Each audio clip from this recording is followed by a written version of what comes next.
Welcome to the lABLEd podcast, a show about disability, illness and difference. And history. I'm Lucy. And I'm Alice. I'm Daisy. So much more than what you see. We all live our lives differently. Kaleidoscope identity. And this is who I'm meant to be. I'm just labelled me. I'm just labelled me.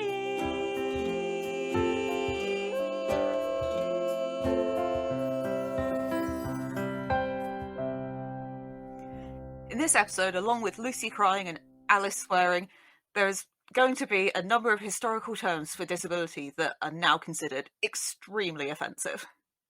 Well, hello everybody, and welcome to a brand new Spotlight series of the lABLEd podcast. Now, we've become very well known for our Spotlight series on the lABLEd podcast.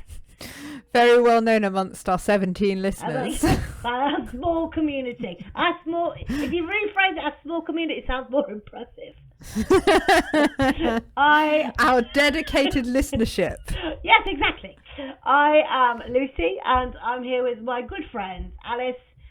Hello. And Daisy. Hello, Daisy. Hi, sorry, You sound like you're unwrapping a sandwich. I just spilled my laxatives down myself. I'm really sorry. Oh no. Are you okay? Yeah. Do you need to stop recording and start again, or It's are you fine. alright? It's mixed into orange squash. It's fine. Oh, we're fine then. Crack on. So, start as we mean to go on. This year we are focusing our Spotlight series on disability and institutionalisation. Yeah. There's a bit of a story behind it. Yeah. I guess if you wanna hear the whole story, you'll have to go and sign up to our bonus episode, because me and Lucy are going to do a whole episode where we talk about it. Deep dive.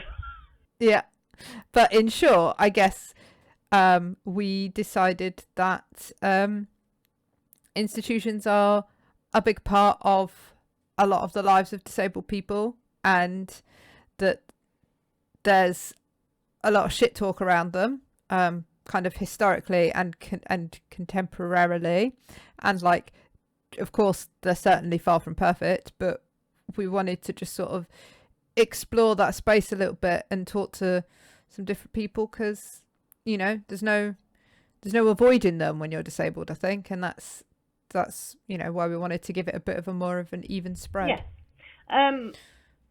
I do feel though that the topic of institutionalisation can get a little bit heavy at times, and so there may be some episodes that are a little bit heavy going, but they're important conversations to have.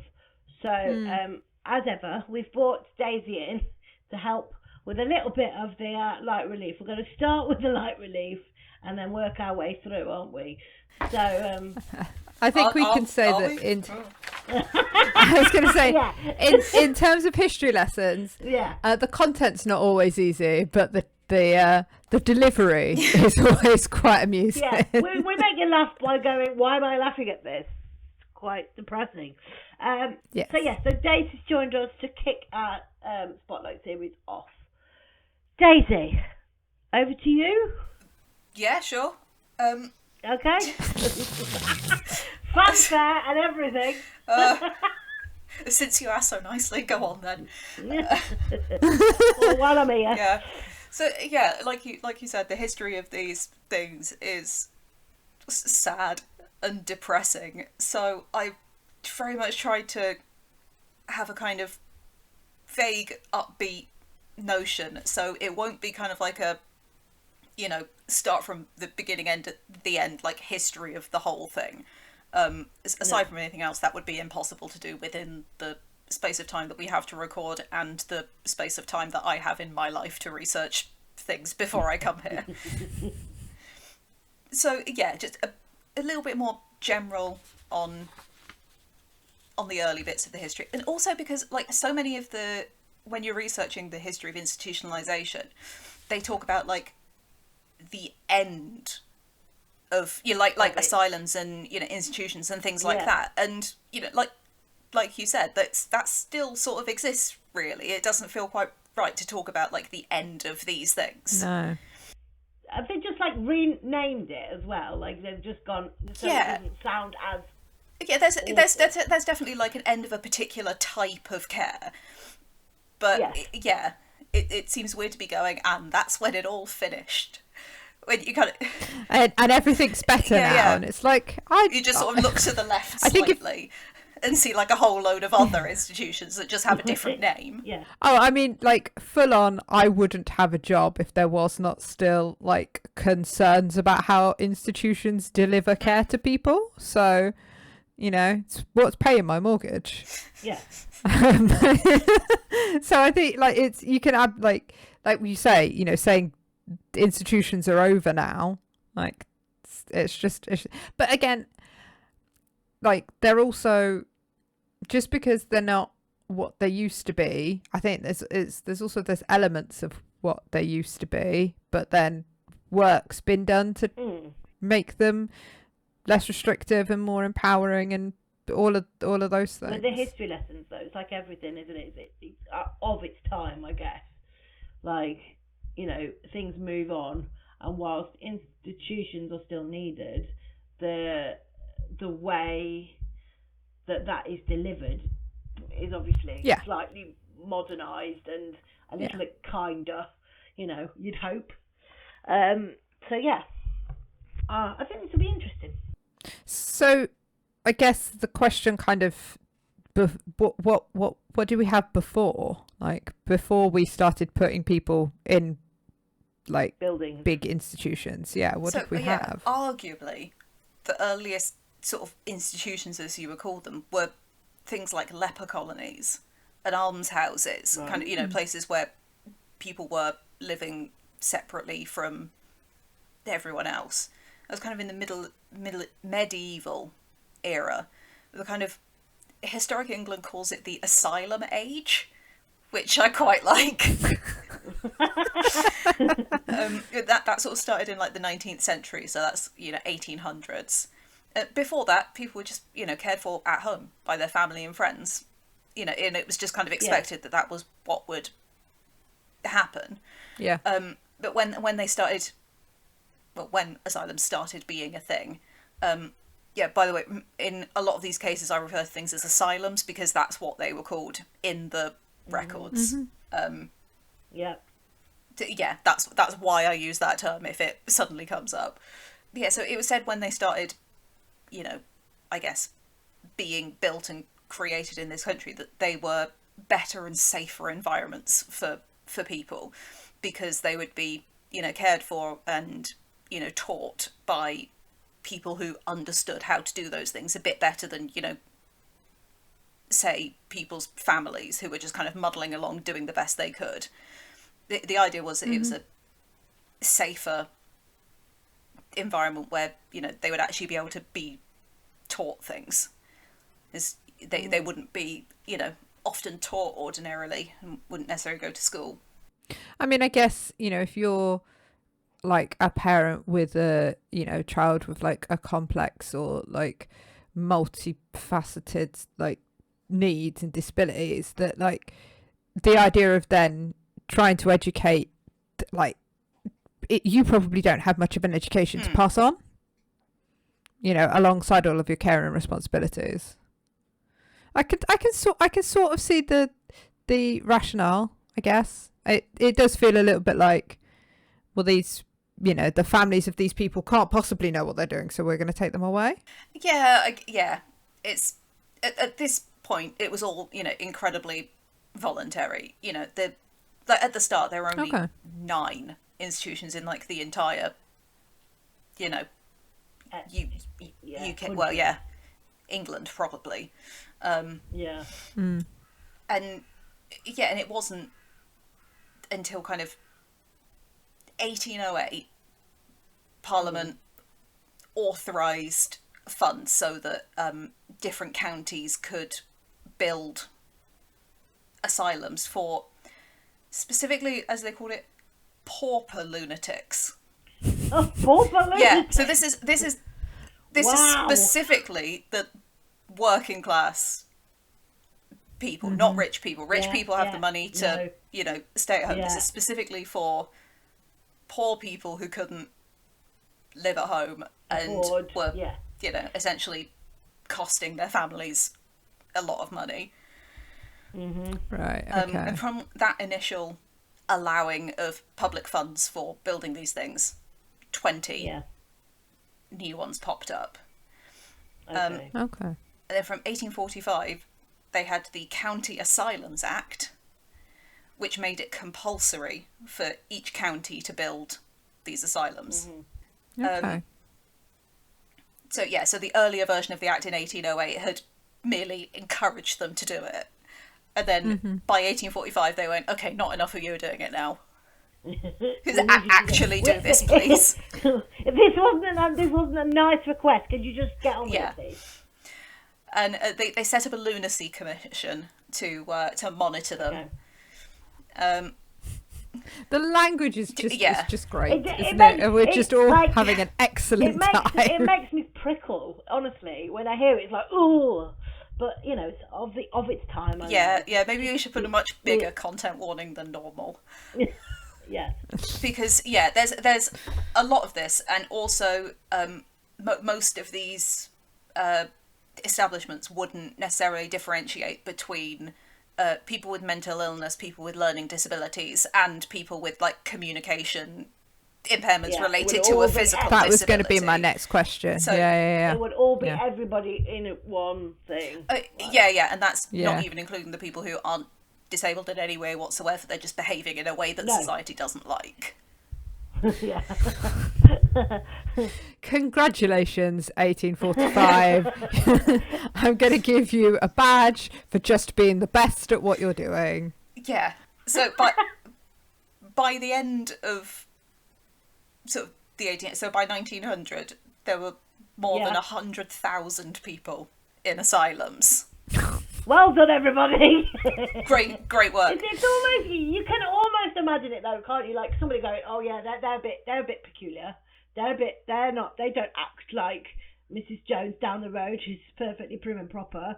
You know, you can just imagine it, can't you? Like somebody coming with a big list of something not right about you. Off you go. Basically, yeah. So 1890, they allowed the asylums to bring in wealthy patients as well. So that was nice of them. Very generous of them. Yeah, well, very generous.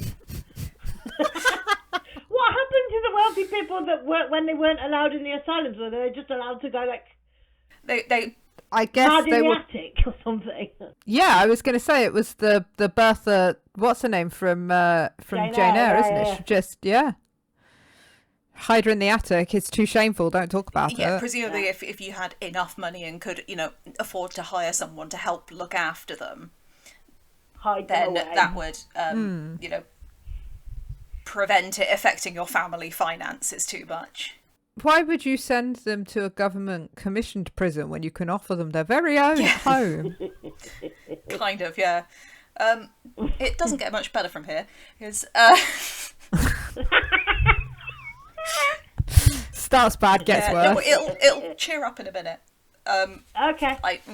Not a minute. Hang on, everybody. Hang on. Let's say 10 minutes 10 ish.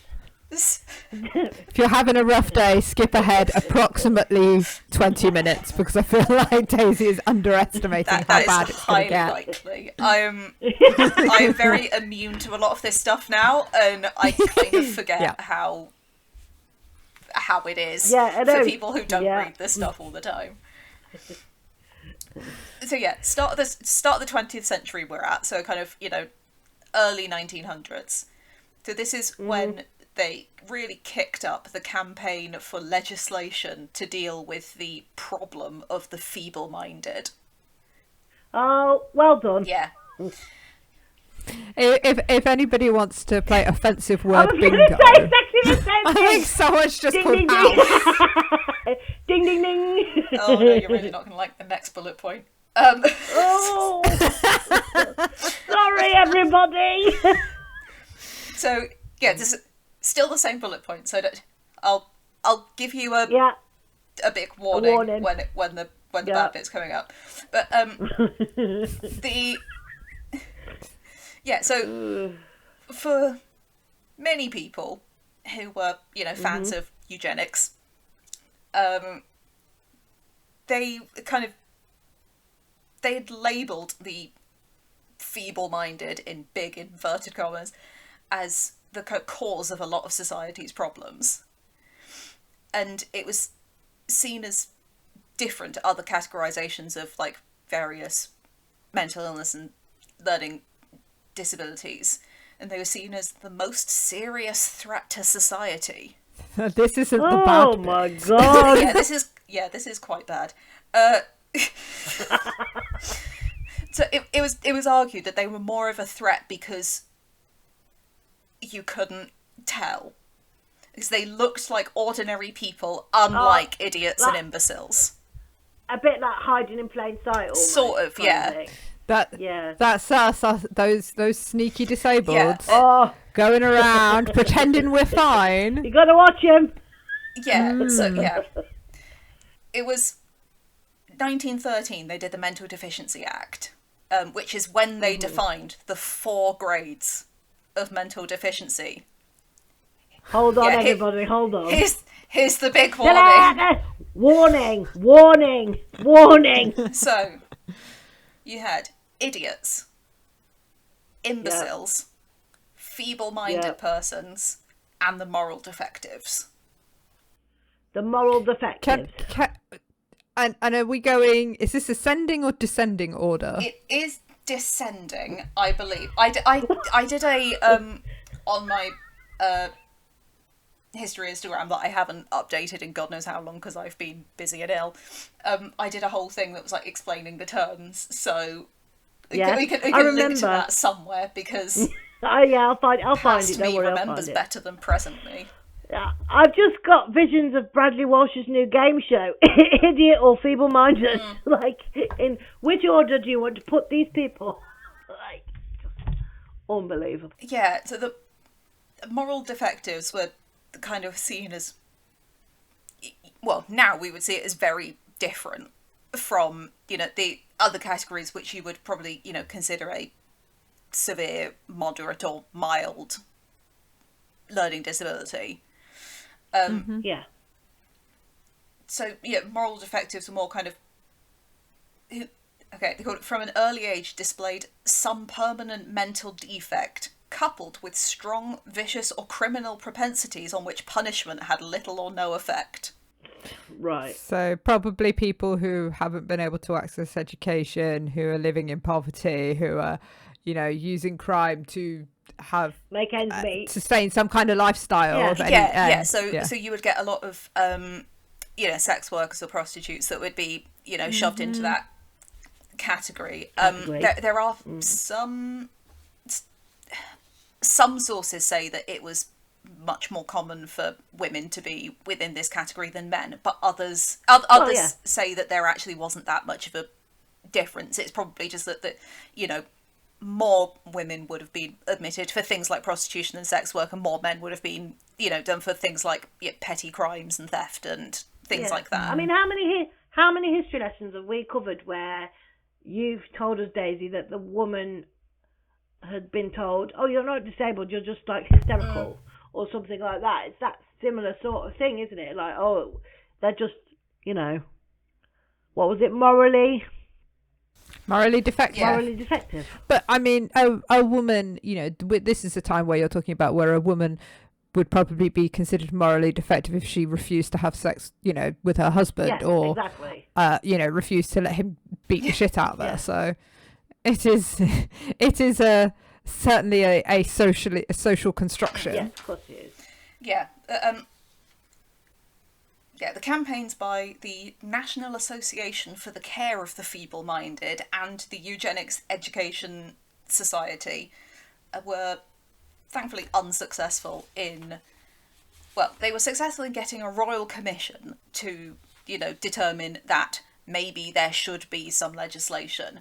But unlike the USA and some other countries, the UK never legalised sterilising people like these people wanted. They wanted to deal with the problem of, you know, the feeble-minded by either entirely segregating them or sterilising them, or ideally both. Yeah. At least we only we only locked people away. We didn't take away their right to reproduction. Yeah, and kind of once you had been locked away, being allowed out again depended on a lot of different things. So, you know, according to some research, women who would be able to be placed in like domestic service were more likely to be released, because they would be released into a job that also had quarters that they could live in. Yeah, and they've got people that can keep an eye on them almost. Yeah. I was going to say there'll be a man around to make sure they don't get into trouble. Yeah. Despite that, some of the analysis seems to suggest that men were likely to spend far less time in institutional care, but they would be institutionalised at an earlier age. Okay. Right. Okay. Yeah. There was. It also seemed that there were some of the institutions that deliberately kept hold of people, even if they could have been allowed out. Is that because of like money? Like, did they get money for the patient or something? So, yeah, there was a bit of that. You know, the local authority was obligated to, you know, pay for the place of the person, but also the people staying there who were more able could do tasks and work and help with the care of the other patients. And so, when sort of more deinstitutionalisation started coming in and they were, you know, discharging these patients who were quite well, all of a sudden they were quite short-staffed. Yeah. And so, there was a particular patient from one of the studies I read who was called Robert Mackenzie, who he was in a hospital in Scotland, and he would say that he would help the nurses every night, get the laundry bags all ready, tied the laundry, put it outside, shifted the coal. A lot of heavy work, you know, feed people, take people out for walks. It was a massive amount of work that they were getting from the... I was going to say, but a patient who should be, like, getting support from... Yeah, so, you know, naturally the use of these types of asylums started, you know, dwindling a bit after the introduction of the NHS, because, you know, outpatient mental health care became, well, an option, really, but it's also, you know, just became better and more common.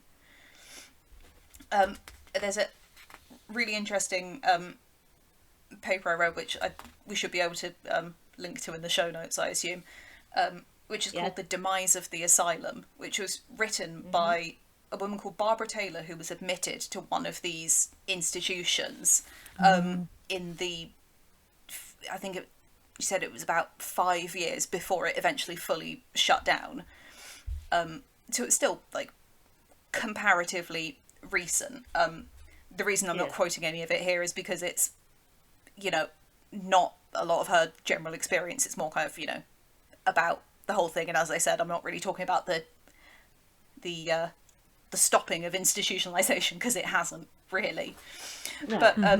In a paper she wrote that one of her historian friends came to visit her while she was admitted and said, "Darling Barbara, what a privilege for you as a historian to be present at the demise of one of the last great Victorian institutions."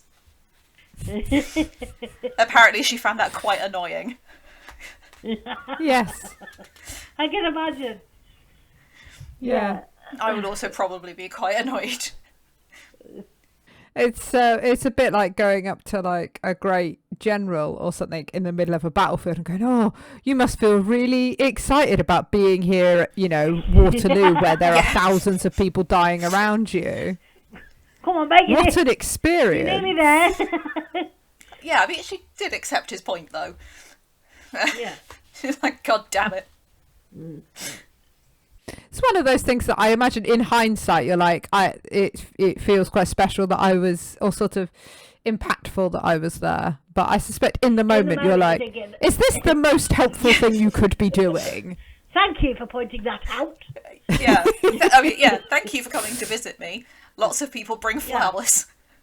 Yeah. Where's my grapes, motherfucker?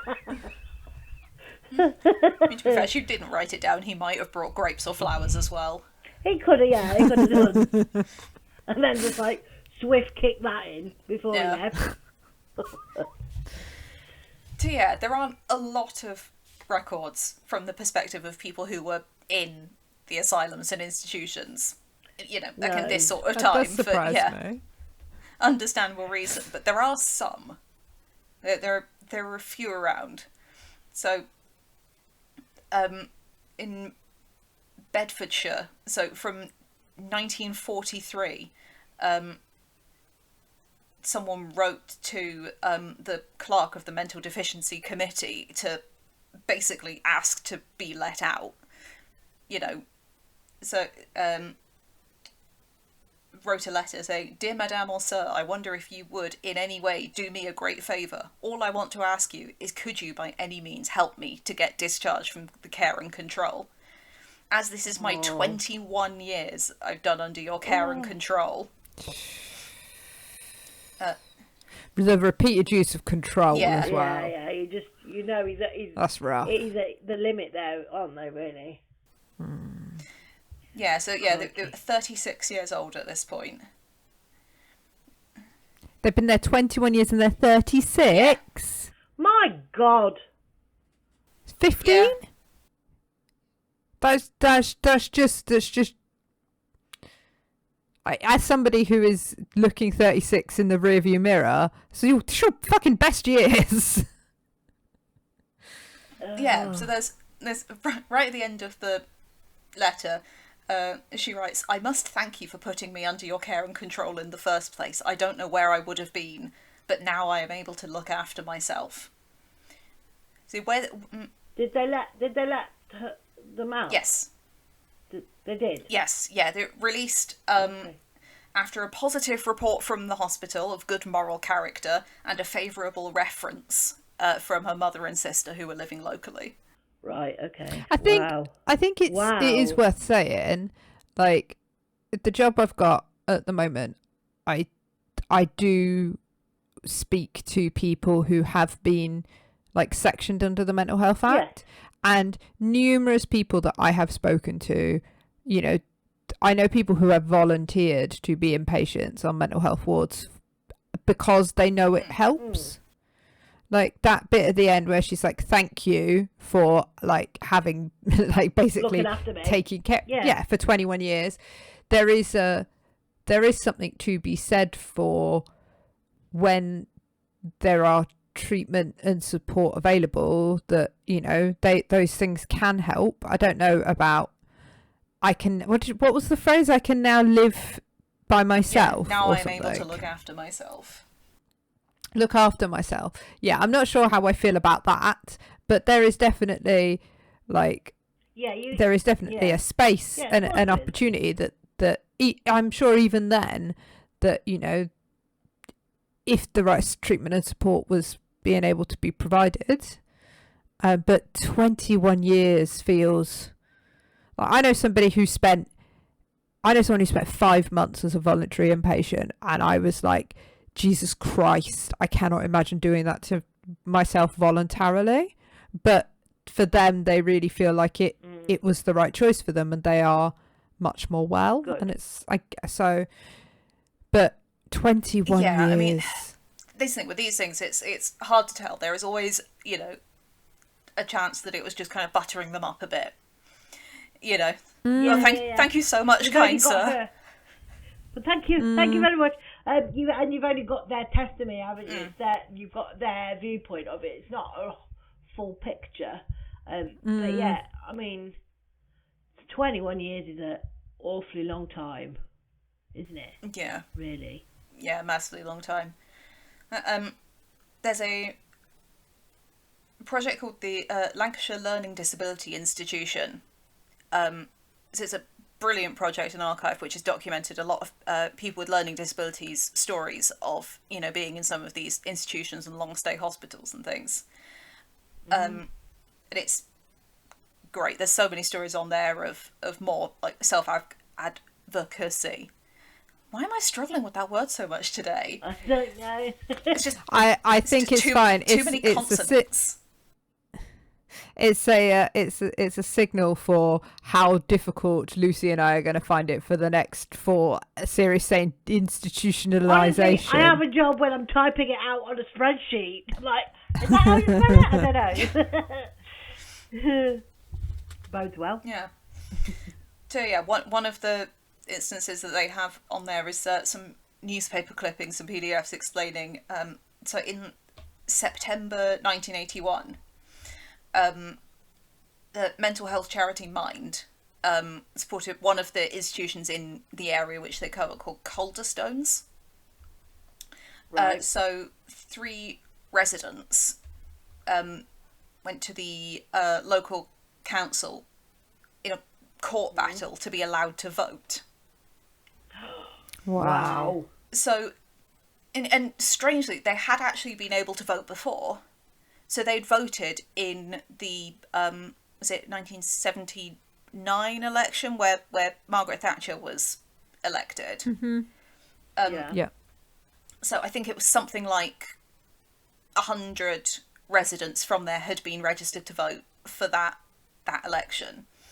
And then after that, the institution went to register loads of the other residents.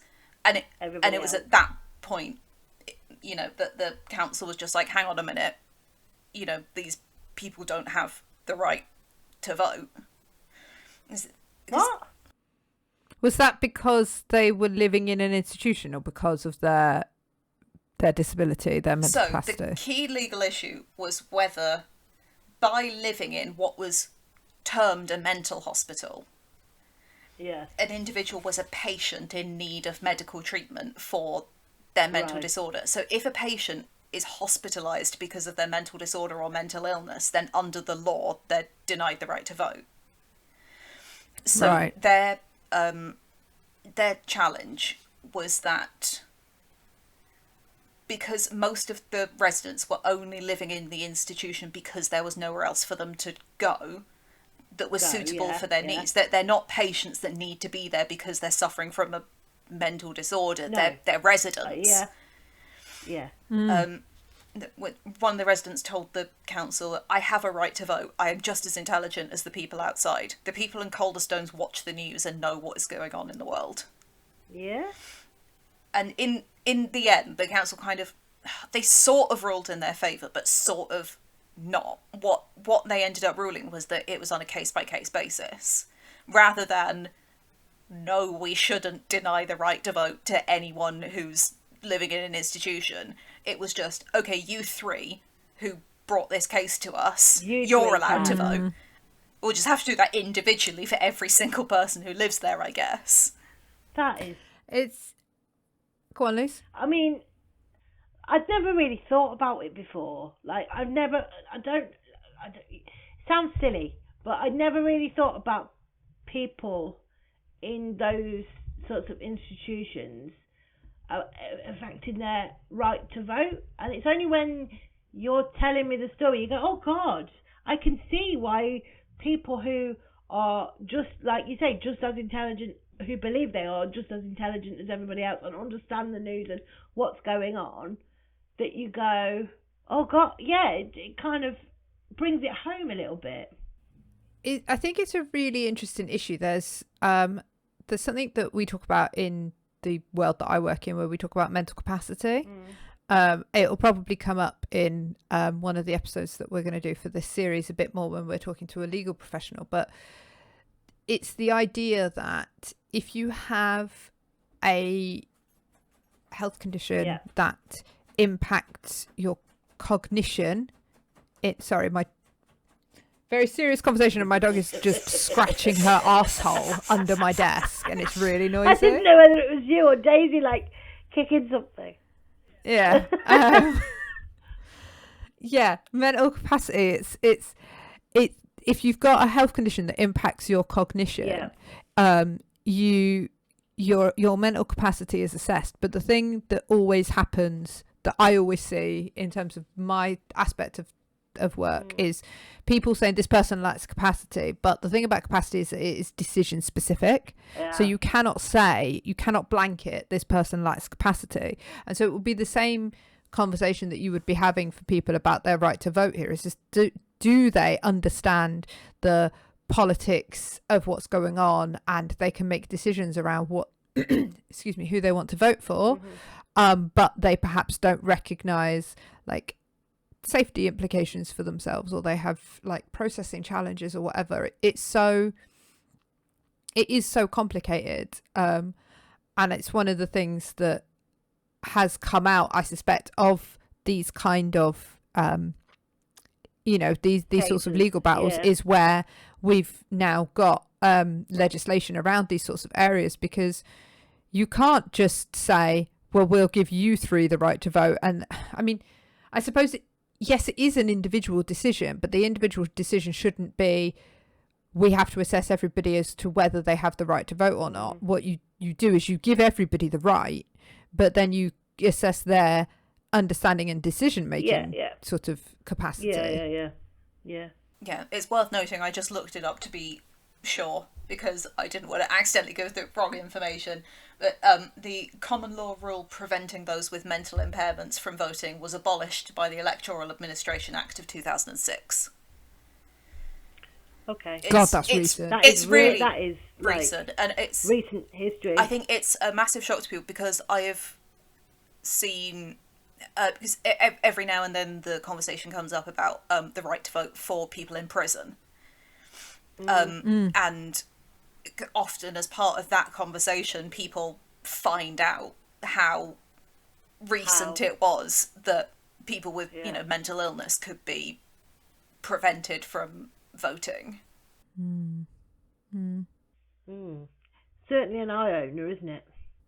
And I think the thing about it is that if you once you've been kind of stuck with this label of you've got a mental health condition, we're going to take all of your rights away.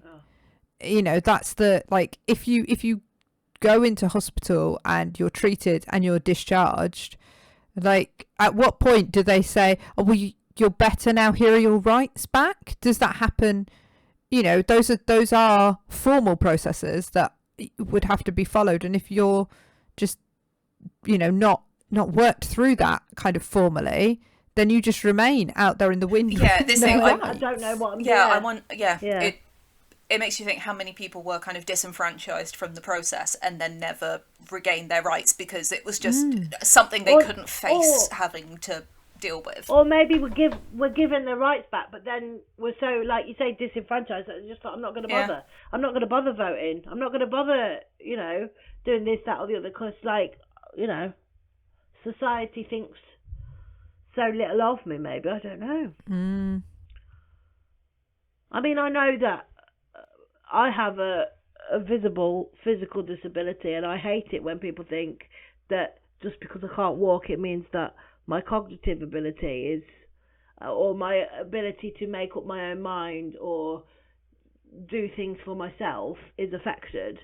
And people talk really slowly and very loudly at me. Like, it just drives me mad. And to think that it gives me that same sense of feeling, that I get that same sense of feeling when I hear about people who say, we're just as switched on, we're just as, clued in and understand what's going on. That sense of frustration that I get is only a tenth of what those people are feeling.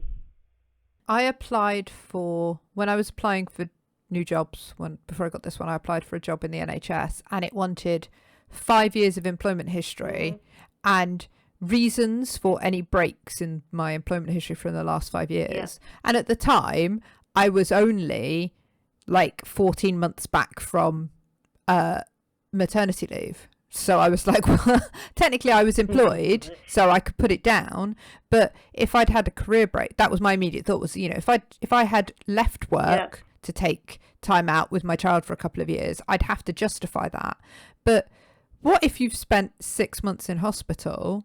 You are now you are now rebuilding your life and moving forward. And even, in 2024, you've got to justify that period of time out of work, and it's, because stigma as well, isn't it?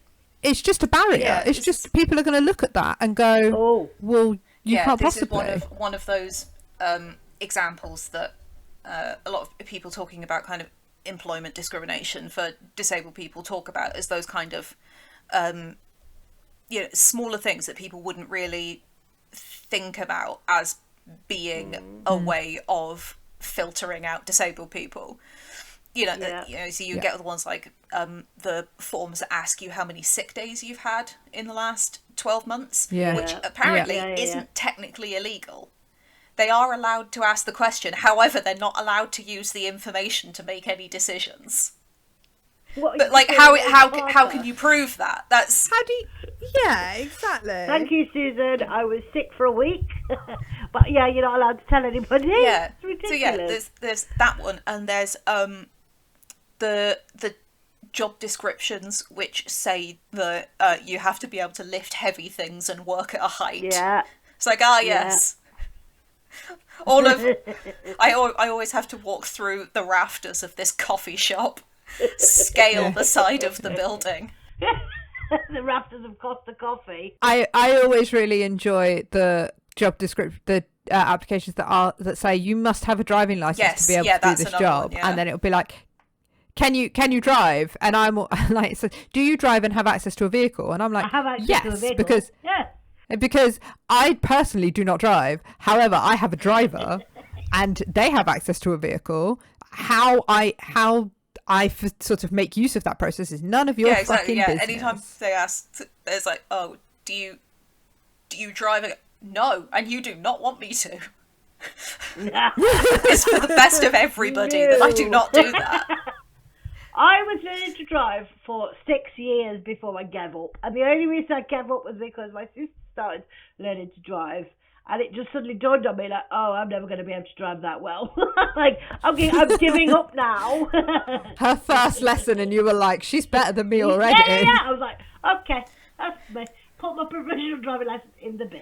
I tried a couple of times. Like the first time I had to stop because I was ill, and I think the second time as well. And it's kind of, I would only be able to drive an automatic, and then my vision really deteriorated, and I moved to a city where I don't really need to drive that much.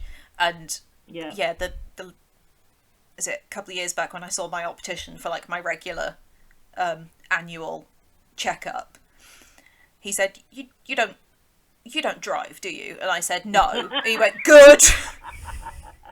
Thank you. Like I don't want to have a really awkward conversation with you about how you can't do that anymore. Like I don't want to have to like formally report you to the DVLA. That's not fun for any of us. This guy's been my optician since I was a kid. Like. I have been asked in the past whether I drive, and I'm like, yeah, no, I do the pedals, and Dora does the wheel. My thing is that the most important people are driven in cars. So, you know what I mean? And I am the entertainment for my mother or the person who is driving me. I do the playlists and the in-car entertainment. Quite right. Anyway. We have veered very significantly off track. What a surprise. That's because one of us is driving. I made myself laugh. I enjoyed that. I've peaked now. That's it for 6 years. Lucy's got to go and have a lie down now. Yeah, so even without all of the media attention that comes with like a court case like that, residents still manage to make their feelings known when they were in these hospitals. Yeah. Partly I'm excited. Partly by the sheer number of escapees. Nice. Get on the roof. So yeah, there was one man who told the story of going out on a day trip to buy some shirts from the market, as they were perfectly allowed to. He just didn't return. Did you do a run? Yeah. Oh, are you? If I ever have to travel back in time and get stuck in like the sort of mid to late 70s, I'm opening a pub at the like end of the driveway of one of these kind of institutions, because you will make money hand over fucking fist. Yeah, see, he reported that most people who tried to escape from there tried to like climb out of the windows and go down the drain pipe or something, but he was like, no, I'm going to go on my allowed trip out and just not go back. Yeah. And So he went and bought the new shirts and then went to Liverpool, dug a hole. He buried his old shirts so that he only had his new shirts. And just stayed there for 3 months. What, near the... Amazing! Near the hole? Amazing! So they can find his shirt. Yeah, he mentioned that if you escaped and you weren't found for 28 days, you would be discharged from the hospital. But I don't know whether this is because they wanted to use that space for someone else to get more money, or because they acknowledged that, like, okay, we didn't find you for a month, you're probably fine to live independently in the community. What year was this?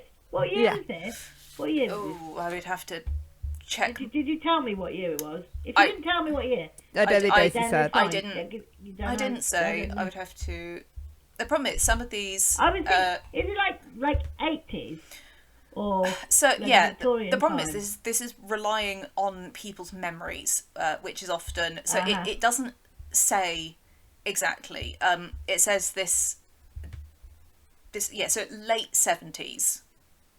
Okay, they think. all right. Okay. So, yeah. I've got visions of a Victorian man in a top hat running around with new shirts under his arm. Yeah, so this... You can't catch me! Yeah, so this is still part of that Lancashire project, which recorded a lot of... So what they've done is they found... They would have, like, days, kind of in the 90s, I think it was, where they would have days of getting people who had been at these institutions together to kind of talk about it. And part of what this project has done is kind of taken those things and, you know, preserved them so that they're safe and used, you know, kind of some of the... I was going to say some of the best bits. So it's not the best bits. So all of it is the best, obviously. The more lighter stories, I suppose. They've got a whole range. Some of them are... Some of them are not referenced in this podcast because I was trying to be a bit more upbeat. But there were other... They sung some songs as well. There was a lot of songs. Yeah. You see, I think when I was at school, I went to a special school and we did a lot of sing-song. We did an awful lot of sing-song time. And I don't know whether that was, like, part of this is how we entertain these children or what. There's very much a vibe of, like, when somebody takes charge of a group of people, they're like, hey, let's all have a bit of a sing-song, in a way that generally, if sort of medium to large groups of people come together, they don't tend to be like, hey, who fancies a little song? No, yeah. The only real exception generally is football stadiums. Yeah. But otherwise, usually when groups of people come together, they're not like they're not like, hey, does anybody fancy some girls aloud? Like, it's... Oh, I don't know. That depends. Put on Mr. Brightside literally anywhere, and I think you'll get a very different response. It's like the alternative national anthem, innit? Either Mr. Brightside or Angels by Robbie Williams. Yeah. Which my sister will be upset about me mentioning because apparently she hates that song. Or Sweet Caroline. That's the other one. Sweet Caroline, I don't mind so much. What's the one by... Hey Jude. Yes, hate it. Awful. Yeah. Hate it. Hate Paul McCartney. Hate it. I don't have any personal views on Paul McCartney. I don't like the man. I don't know why. He's probably a very nice fella. I can't stand him. I just Sorry, Paul. I just don't like Hey I just don't like Hey Jude. It goes on too long. Oh, it's a bit.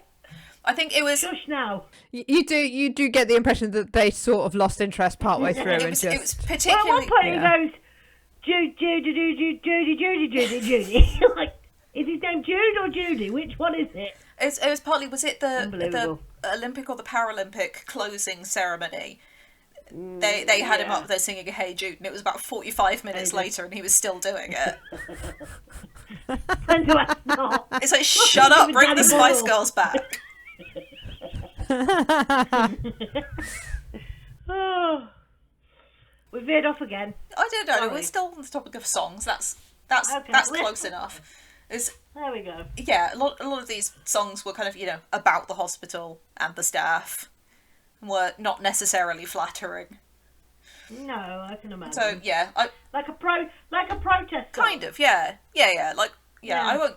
It feels similar to the vibe of we've got an episode coming up later on with a what does he call himself, a stand-up poet who does workshops with people on mental health wards, and he went to a kids mental health ward and they wanted to write a poem about how bad the food was, and then so they did that, and then they went back the next week and he said, what would you like to write a poem about this week? And they went, we're not going on the food. Yeah, we've still got another verse and a chorus. At least 3. That's great. Dave Lupton, the cartoonist, aka Crippen, talks of going to one of these day centres and talking to the people at the day centres without the other staff there, which apparently they were quite resistant to at the time, and he was kind of asking them what they wanted to do and wanted to talk about, and a lot of the responses were swear words, sex, all of that kind of stuff that they can't just talk about in front of a nice prim nurse or their mothers. I will never forget, I can't remember what I was doing when I learned this information, but it was to do with training when I was working and going into a lot of elderly care homes. Yeah. But it was the piece of information that the rise of certain STIs are on the increase amongst the elderly population more than any other population. Yeah. Just that was a bit like... When you think about it, it makes sense. I mean, there's not a lot else you can do, and if you've just had a new hip, and also if you don't have the risk of pregnancy, then why it's understandable that you wouldn't necessarily think about using protection. Contraception, yeah, exactly. Yeah. Whereas the thing I always tell people is it's not just babies you can catch. No, it's very true. Take heed, listeners. Yeah. So yeah, that wasn't a feature of this song. No. So yeah, I won't give you the entire length of the song, but no. Are you going to sing? No. Alice got so excited then. That's the most exciting I've ever seen her. They do actually on the website. They have like a audio file, but I must admit I didn't click on it because I tend to listen to music when I'm doing stuff. So like it's the same with like if I play video games, I play them all on mute. Yeah. Apparently I'm doing it wrong if I do that because they pay loads of money for voice actors to do stuff. Like I get the message from reading it, it's fine. But yeah, so they've got a lot of the songs on the website where you will be able to listen to the actual tunes of them. In some cases it's the residents singing them, and I think in some cases it's other people who have put them together, because from what I can tell most of them are kind of based on like tunes that they would have already known but with different lyrics. The classic change, like a parody. Yeah, like me and my friends used to do at school with carol concerts and things, Yeah. So yeah, but one of them talks about the matrons and doctors have nothing to do except stick their nose in the air when they're walking past you, which is nice. Yeah, I like not it. paying the slightest bit of attention. No. This one's slightly darker. I think it's useless to pull up your socks, for when you go out, you should go out in your box. Nice. I mean, that is a motive though, isn't it? You go, oh, okay. Mm-hmm. Yeah. You get your point across. Oh yeah, definitely. It was, they had a variety of these, including one about bees, one about cocoa. It's an extensive like back catalogue of I think it's good. Like stuff like that's really cool because it's sometimes creativity helps you voice stuff that might be a little bit harder to just say. You know, if you could turn it into a rhyming couplet, it's a bit easier to deliver. Yeah, well, Next time anybody's got to break up with somebody, just do it in song. I'm giving you that job. I'll be like, can you just write me a poem that expresses this, please? You're far better at it than I am. Yeah, it's like supposedly people are more likely to believe a fact that you give them if it rhymes. Really? Really? Yeah. Like, I'm trying to think of literally any example now because I know there's loads of these things, but the only example I can think of is snitches get stitches, and that's a terrible example. Like, is that factually accurate? Yes. Yes. I imagine that snitches probably don't get a lot of stitches. They usually just get left with open wounds, left to bleed out in a gutter. But you know, if you can hear tip tapping on a keyboard, that's Daisy looking. Yeah, I just thing that a fact that rhymes. Rhyming fact. I've never heard of rhyming. You're going to tell me one. I'm going to go. Yeah. I typed rhyming facts, and it's just telling me all of the words that rhyme with the word facts.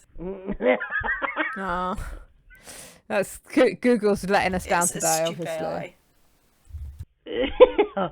Okay, it's called the rhyme as reason effect. Okay. It's a cognitive bias where sayings are perceived as more accurate or truthful when they rhyme. Right. So, for instance, the rhyming saying, "What sobriety conceals, alcohol reveals," was rated as more accurate on average than its non-rhyming counterpart, "What sobriety conceals, alcohol unmasks." People are stupid. I tell you what, some researchers have got too much fucking time on their Yeah, hands. that has been who thinks? done just before Christmas, before everybody knocks off for Christmas.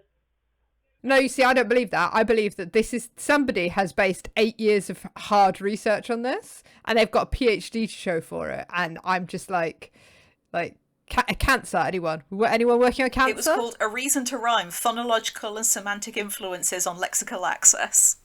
Yeah. Told you. Someone's PhD.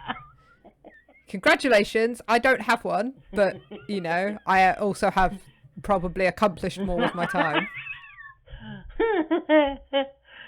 That's funny. God, I can't believe I do find that really funny. I can't believe it's not giving me any more examples of ones of these that we'd heard of, because I've got like 6 of them like on the edge of my tongue.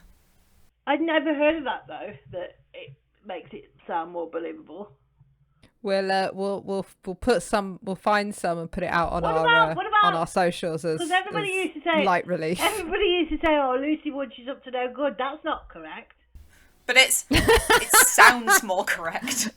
It does. In fairness, if somebody had said that to me, I'd be like, "Yeah, no, that tracks." That's loose. What? Alice Evans going to heaven. Oh, come off it now! You've made yourself sound more better than me. More better than me. More better. I am thick as mince.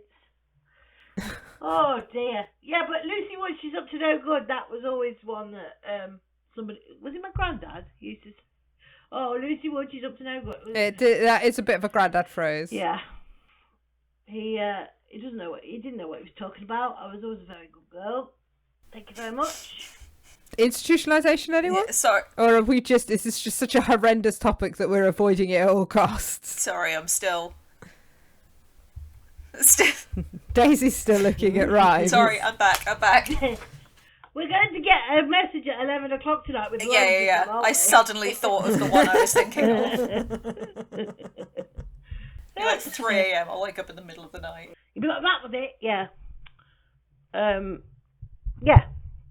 So yeah, now we're kind of steering away from the UK to America, because this is a particularly interesting case of self-advocacy, which is credited with kind of changing the whole industry of mental health care in the United States, which is super interesting. Yeah. So this was a 15-year-old patient. He was called Ricky Wyatt. He was living at a place called Bryce Hospital in Alabama, but he had no diagnosis of any mental health condition. He had sort of behavioural problems and had, lived in a number of kind of what they called like group homes up until then, and none of them had stuck. So he wound up at this hospital. And there were some massive budget cuts so the budget cuts were due to cigarettes, and I was really trying to understand why it was related. I think it's because the tax on cigarettes was like given out to the kind of mental health care used to fund them, and then yeah. I think either they diverted it to pay, like, for that money went somewhere else, or it stopped entirely. I'm not 100% sure, because all of the different articles I read seem to disagree. My immediate reaction was like they were just funneling cigarettes into their patients just so that, I don't know, they keep them quiet or something. But your thing makes more sense. Stress, yeah. So because of that, there had to be massive budget cuts, and so there was a huge reduction of staff in the hospital who supposedly had been struggling already, and there was like a lot of neglect and abuse and all things like that, just because there was an overwhelming number of patients for the staff that were there. So Ricky reported nurses forcing patients to fight and then betting on them. Okay. God. Wow. I mean, you at least want to give the patients some of the money. Like, that's just betting on wrestling like 101, surely. Like, they have to be paid as well. But yeah, the major issue is that after all of these budget cuts, none of the patients were receiving any treatment. It was just a place that they were. It wasn't.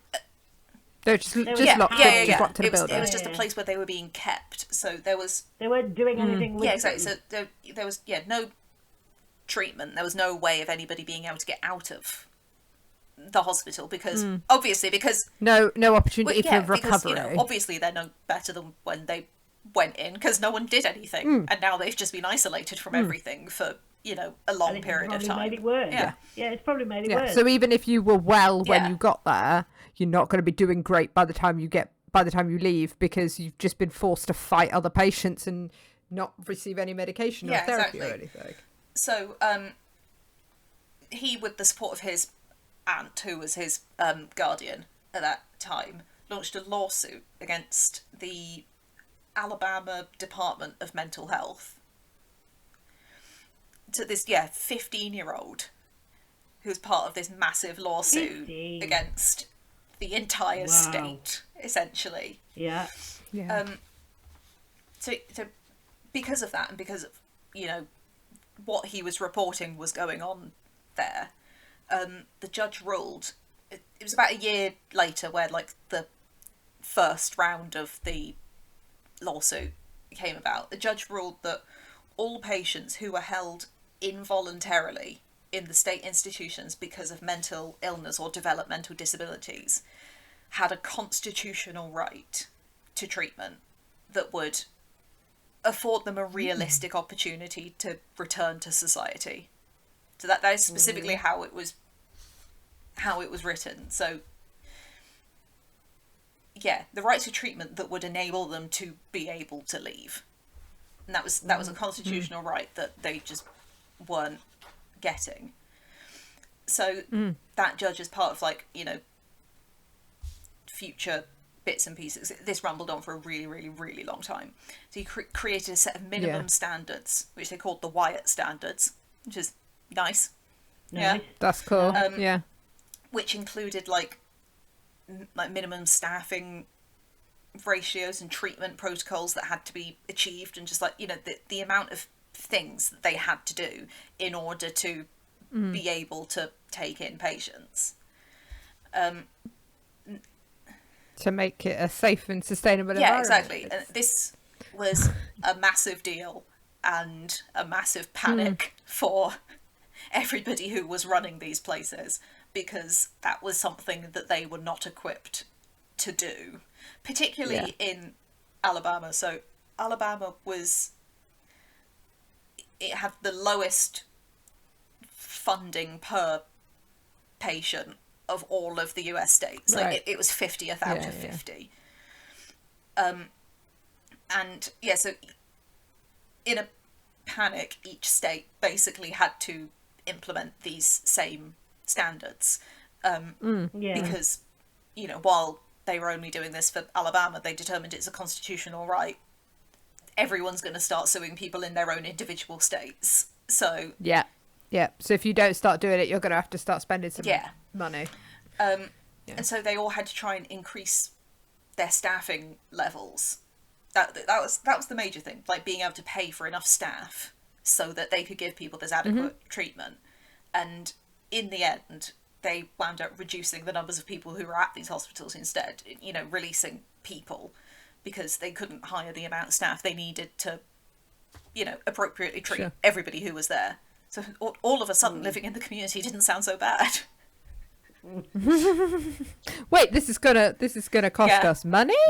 So it was 30 years before Alabama achieved all of the requirements that were demanded back in like 1971. Right. So it was the longest running mental health lawsuit in the US. My God. But by the time it finished, Ricky was in his 40s. I was going to say, was he still alive to see it? He was still alive to see it. He did die fairly young. I think he died at about 58. Right. But yeah, he had been released from Bryce Hospital not too long after the initial lawsuit. They didn't specify how long. So most of this, a lot of this information came from like obituary articles about him. So they weren't necessarily very specific about exactly when all of these things happened. It's still incredible that, you know, he didn't just get that change made for himself though and get himself released, like that he made those changes that will have impacted thousands of other people. Yeah. Just by like having the courage to step up and speak out for himself. That's so cool. when the case finally ended, which was 33 years after it was first served, the judge said the enormity of what this case has accomplished cannot be overstated. The principles of humane treatment of people with mental illness embodied in this litigation have become part of the fabric of law in this country and indeed international law. Wow. That's cool. Yeah, and he was present at the last bit of the lawsuit, and apparently he was very modest about what it had achieved, considering he was so young. Yeah. It makes me think of, like, you know, when disabled people over here are up against it, and we go, right, we've got to go and do something about this, and it's like call to arms of protests and getting laws changed and stuff like that. Reminds me of a very similar sort of thing, you know when the Disability Discrimination Act came in and all that kind of stuff. That level of, we want to change things to not just to make it better for me, but for other generations. It's to say, you know, it makes me think of that sort of activism and advocacy. So powerful. So yeah, that's what I have. My spirit of self-advocacy. I kind of thought that would be like a more uplifting end than you seem to have found it. Well, we did. It kind of gives you food for thought, though, doesn't it? I suppose that, like, it's not completely depressing, but it makes you think about things, which is also useful. I think one of the things that I think is interesting. So obviously we've got our conversation with Julia Mila Rodas coming in this series, which if if you listen to the bonus episode, I think me and Lucy will talk a bit more about it in there. But that her interest in kind of the institutionalization and deinstitutionalization came from an experience of somebody who was released into the community, probably around the time that you were just talking about, Daisy. But one of the things that I've certainly seen from my own experiences being in America is that there are a lot of people living in the community who are not well, and actually are lacking in support. And what it makes me think about is, again, some of the things that we have here, the stuff that is hard won, stuff that has come out of really horrendous, tragic things that have happened, that we've put in place to keep people safe in, whether it's a residential setting, a hospital setting, or at home, or like in the community. We haven't just sent people out into the community. We've got things that mean that you are in, like, because we have a welfare state in this country, we have things that mean that you are entitled to a certain, provision, paid for care at home if you need it. And that care is, you're assessed as an individual. You're not assessed as, this is what your diagnosis is, this is what your history is. You're assessed there and then in the moment. You're supposed to get a review every year, so that you can, we do look for the least restrictive. We do look for people to be living independently, and not, surrounded by carers all day. And it is stuff like that the Ricky story is incredible, because we did have to get people out of those situations. But I think the thing about it is that there was, and there still is, there's it's an ongoing journey, but there's still that we have come really far. And I think, especially with what the current US administration is doing, I do think, for all of its flaws and NHS and government funding in this country, we have got some legislation out there that I think is so important, and it's so incredible, that is there to try and protect us. And that's come from, that has come from us, and that has come from people self-advocating and people advocating on our behalf. I think, like Ricky's story, I'm just rambling now. It is uplifting. It is. I think it's just, I think whichever way you look at institutionalisation as a subject, it's always going to get heavy in some parts, isn't it? Yeah. There's no way around it. It's a big issue, and we just want to shine a light on the fact that, it's not as frightening, or shouldn't be as frightening to people on the outside as it may sometimes seem, I think. It certainly shouldn't be such a taboo to think like you've got to spend some time in an institution. Absolutely or that not. It shouldn't be, even with our aging population, we shouldn't be feeling sorry for people if they have to move into a supported living or a care setting or whatever, because those settings and those institutions should be supporting people, and they should be uplifting people. It's just and I think it's just a stigma. I think for the most part they are. Yeah. I think there is a huge stigma around it. And that, I think, was why I wanted us to talk about it, really, is because mostly what you hear are horror stories. Yeah.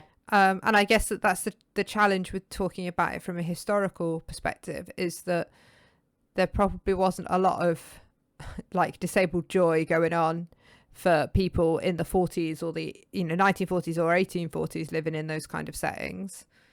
It is a fact of our community. Yeah, it is. There is a lot of stigma around disability in general, and then stigmatization around mental health. There's a lot of it, and institutionalization. We've just covered it. There's a lot of people go, oh, no, it's or oh, isn't it a shame? Like they don't see it as somebody's gone in there to get themselves the help they need, or they've been identified as needing a little bit more support. Everybody thinks, oh, it's not like, well, yeah, we won't talk about that because it's. But then again, I don't think people in general like talking about disability as a whole. Non-disabled people, they're a bit like frightened of it, because I think they realise, they get to a certain age and they realise it's coming for us too. And I can't imagine my life like that. They can't imagine a life where they have their independence taken away, some of their faculties taken away. They don't want to even contemplate it, so they don't talk about it. It's the same thing. That's where it all comes from. And I think, doing a series like this, not a little series, there's a lot of hard work gone into it, can only be a good thing, really, to shine a light on, what certain people in our community have to deal with and face on a regular basis. It's not a bad thing at all. So whilst it might seem a bit like, oh, hard going, it's important. We can't always shy away from the important stories, can we? So well done, Daisy. Yes. You made a very difficult subject quite a little bit easier to digest. Yay. You are the cup of tea to my digestive biscuit. Something like that. Anyway, Alice, is there anything else before we go? No, I think it's just, we've got some more episodes coming in the season. We are going to have Fabled. We are going to be talking to some people who have lived in kind of institutions that are providing care and education. We're going to be talking to people who have worked in those settings. We've got a real mix of stuff coming along. I think it's going to be really interesting. I think that it's going to be, like Lucy says, I think these are important conversations that we should be having kind of across the disabled community, because there are so many of us who are living in those situations. Even if the three of us are not, we're out in the community and things like that. I think it's things that we should be uplifting. But otherwise, I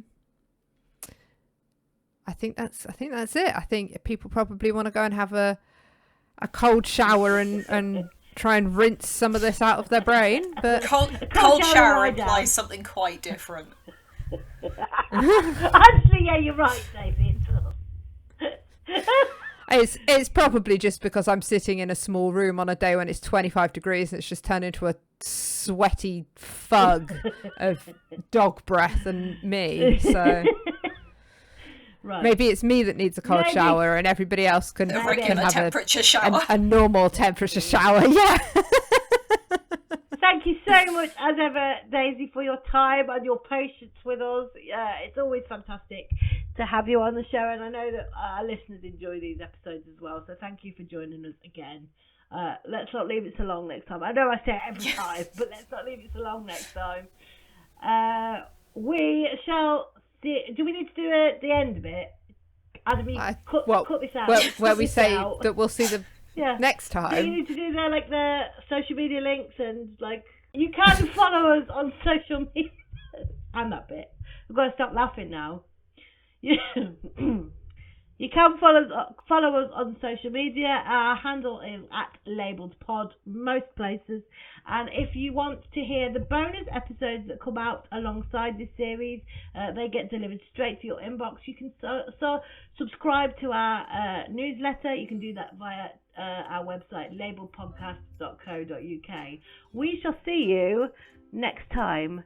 Thanks, everybody. Bye-bye. Bye-bye. Shh. Don't wake Dora.